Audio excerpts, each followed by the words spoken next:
मेरे प्यारे भाई और बहनों, प्रभु का पवित्र वचन रोमियो अध्याय 12 वाक्यांश 12 कहता है, आशा आपको आनंदित बनाए रखे और आप संकट में धैर्य रखे तथा प्रार्थना में लगे रहे।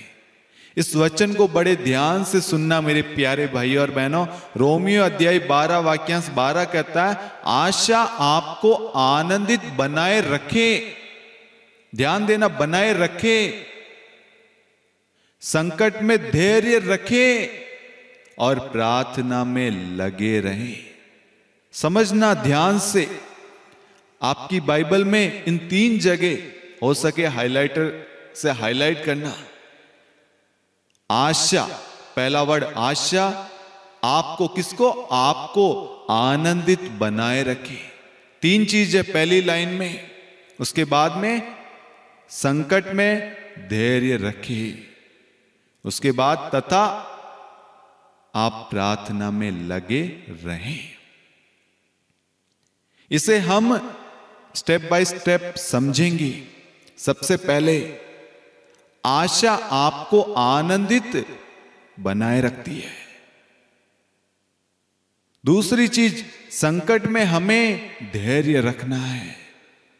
अब आनंद और धैर्य कैसे मिलेगा वो बताया गया, प्रार्थना में लगे रहे।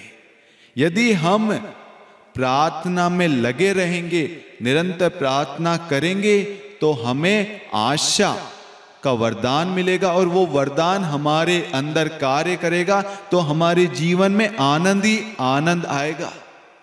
हम हमेशा हर पल आनंदित, खुश रहेंगे।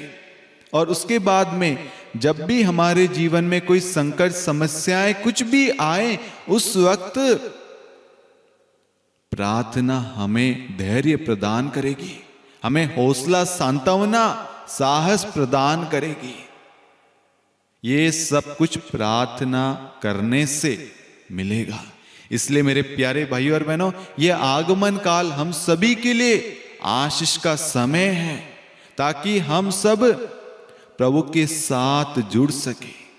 यदि हम प्रभु से दूर थे, प्रार्थना से दूर थे, या किसी भी चीज के कारण, कोई नौकरी या कोई भी चीज जो हमें प्रभु से दूर ले जा रही थी, आज हमें उन सब पर मनन चिंतन करना है, ध्यान देना है, जांच करना है।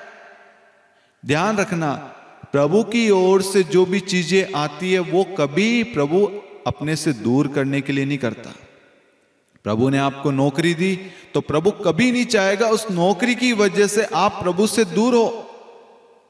प्रभु ने आपको जीवन साथी दी, प्रभु कभी नहीं चाहेगा उस जीवन साथी की वजह से आप प्रभु से दूर हो।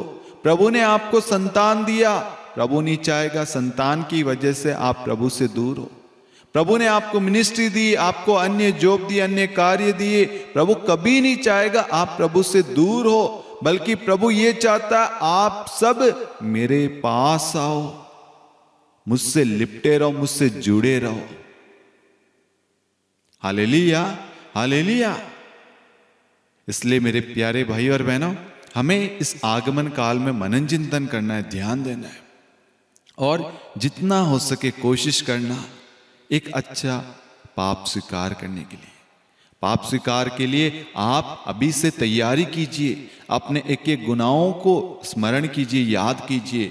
हम बड़े बड़े गुनाहों को तो याद करते हैं, लेकिन जो छोटे छोटे गुनाह भूल जाते हैं। हम किस तरीके से प्रभु को दुख देते हैं, किस तरीके से प्रभु को चोट पहुंचाते हैं, अनादर करते हैं, प्रभु की जगह किसी और को दे देते हैं। हो सकता है धन हो, कोई व्यक्ति हो, कोई जॉब हो, या अन्य कोई चीज हो, जिसको हम प्रभु से बढ़कर, प्रभु से ऊपर दर्जा दे रहे। हम प्रभु की जगह किसी और की वर्शिप कर रहे हैं, किसी मनुष्य की, किसी चीज की।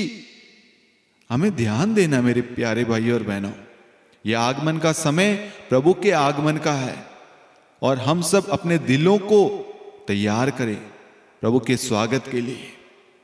आज प्रभु रोमियो अध्याय 12 वाक्यांश 12 के द्वारा हमें कहता है, प्रार्थना में लगे रहें। जो व्यक्ति प्रार्थना में लगा रहता है, प्रभु उसे आशा प्रदान करता है, उसे आनंद देता है, और वो अपने जीवन में हमेशा आनंदित रहता है। उसके जीवन में जब भी दुख, संकट, प्रॉब्लम्स आए, तो उसे धैर्य प्रदान करता है, उसे संभालता, उसकी सुरक्षा, उसकी रक्षा करता है। इसलिए प्रभु आज आपसे, मुझसे, हमसे कहता है, प्रार्थना करते रहो, प्रार्थना में लगे रहो। प्रार्थना हमें ईश्वर से जोड़ती है, प्रार्थना हमारे परिवार में आशीष का कारण बनती है। प्रार्थना के लिए समय निकालिए मेरे प्यारे भाई और बहनों। यदि आप रेगुलर चर्च नहीं जाते थे, मैं कहूँगा आप रेगुलर मिस्सा बलिदान में भाग ले, संगति करें, प्रार्थनाओं में भाग ले। प्रभु से जितना अधिक हो सके उतनी कोशिश कीजिए जुड़ने का, प्रभु के साथ में समय व्यतीत करने का। जितना अधिक हम प्रयत्न कोशिश करेंगे उतनी आशीषें हमारे जीवन में आएगी और प्रभु हमसे बात करेगा, हमें गाइड करेगा, हमें ब्लेसिंग देगा। Hallelujah, hallelujah.